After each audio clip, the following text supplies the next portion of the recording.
Whenever we do a car or a controlled articular rotation of any joint that we're practicing with, there's two principles that we need to carry suit with as we are doing the movement. One is maintaining a stable base. I like to use the 20% stable base as our metric and to keep in our head as we're doing so. So act as if your feet are a base of a tree and you're maintaining a strong stable base with about 20%. 100% would be clenching down, trying to be as stable as possible. 20% is just keeping that feet in the ground, stable as you can for about 20% of the way. Second principle is whenever we're moving the joint in space, we want to act as if we're moving through 30% denser than air.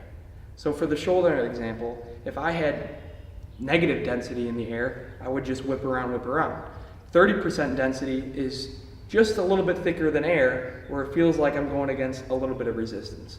So let's keep these two principles in mind and apply it to any joint as we move through.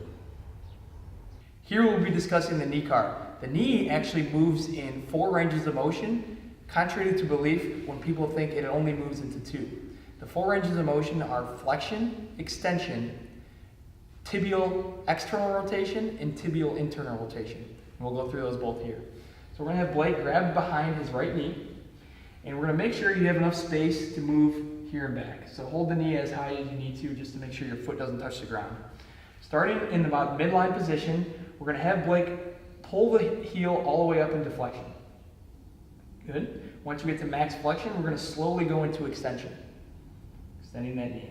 Good. We're going to come back to the midline position. Here, we're going to keep the knee here and we're going to rotate the tibial bone out into external rotation.